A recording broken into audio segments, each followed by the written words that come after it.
was wrong. I thought the Warriors would find themselves with a number 2 or number 3 seed, but Jimmy Butler just didn't provide enough offense, and Kuminga doesn't work. They lost 3 of their last 5. They got eaten alive yesterday in overtime by James Harden and the Clippers. And I gotta say I was wrong on this. I thought they'd end up, because of their experience, Butler getting the team to the free throw line, and their added toughness. But in the end, they've got limitations, and they don't know what the hell to do with Kuminga because he doesn't play well with Draymond or Butler where they're on the floor, so I was wrong on the Warriors. Oh, my God. Can we stop with the doom and gloom? And this idea, they got eaten up in overtime. Like, that was an awesome game with 2 great teams going toe-to-toe with a bunch of players that understand each other. James Harden, Kawhi Leonard, Draymond Green, Steph Curry, they've been going back and forth for like a decade against one another, okay? So they understand each other. This is experience on experience. And make no mistake about it, the Clippers, when Kawhi Leonard is actually fully healthy, they're a great team. People forget just how special a Kawhi Leonard is. A healthy Kawhi Leonard. He is elite. He is one of the best players in the NBA. If he could actually have stayed healthy, and if he didn't have kind of like a quirkier personality, he would be one of the faces of the NBA. But he's been, injured throughout his entire career, and he's just got like a quieter demeanor when compared to some of these other players. But like, make no mistake about it, how special Kawhi Leonard is, and he's playing some of his best ball out there, and you can see how special and great he is.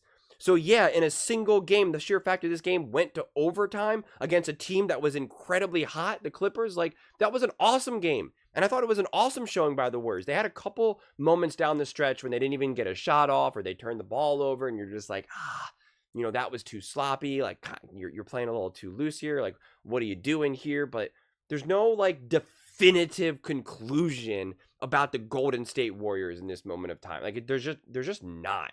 So I don't understand. I really don't. And this idea that like, Jimmy Butler's not bringing enough, like I said in my previous video, like, Jimmy Butler brings competence.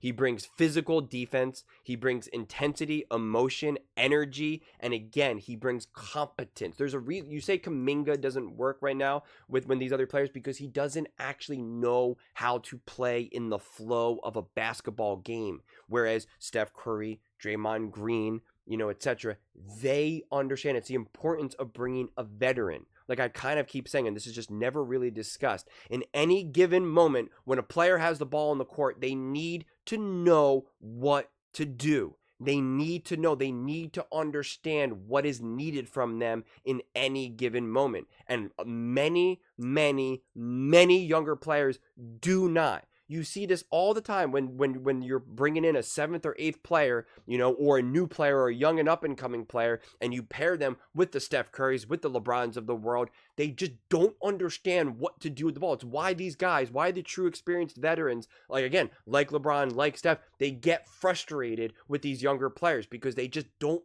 know what to do. It's such a legitimate struggle. And looked lost at the Olympics. He absolutely positively looked lost, and he's a great player, right?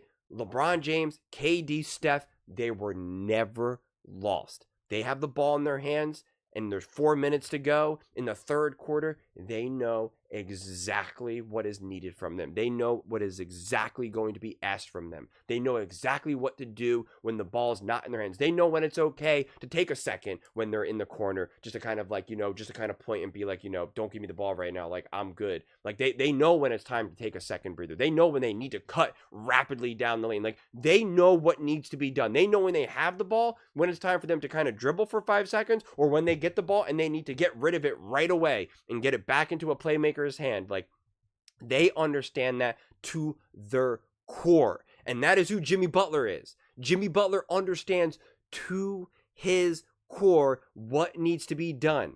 That is, to undervalue that and to just kind of emphasize like, oh, well, how many points do you have, or what's your shooting percentage? You're just missing it.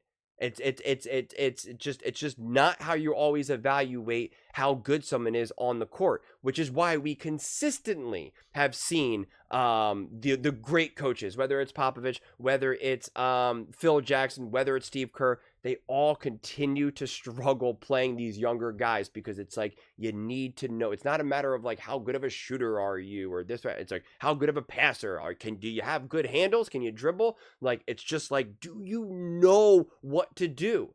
And you can coach it, but you have to understand it. You have to also be able to play within the flow, within the rhythm. And you know, it's why Kevon Looney has worked so well with the Warriors. And I pointed this out in my previous video where like Kevon Looney gets the ball. He's kind of like underneath the basket and he knows I'm going to hold it. I know Steph is going to be wrapping around and I'm going to get him the ball back. You know, the Kumingas of the world, the Jordan Pooles of the world, like they continue to struggle with just knowing what to do. And that is not Jimmy Butler. So we don't have to downplay Jimmy Butler's impact because of, you know, a shooting percentage over a 15-game window. Just silly. But those are just my thoughts. I'd absolutely love to hear yours. What do you guys all think about the Golden State Warriors in the play-in game now, and kind of, you know, their fall from the Jimmy Butler honeymoon stage? Let me know in the comments below. I read every single comment, so whether you agree with me or disagree with me, either way, let's get in some discussions, let's get in some fights, but ultimately, let's just have some fun. And please do consider subscribing. We are building an amazing community here, and I absolutely love to see you part of it. I want to build something that we all genuinely feel connected to, something that we're really excited to be part of. I think we're on our way to doing it. And please don't forget to give this video a thumbs up, as it really does help the visibility and the algorithm. Thank you so much. See you next time.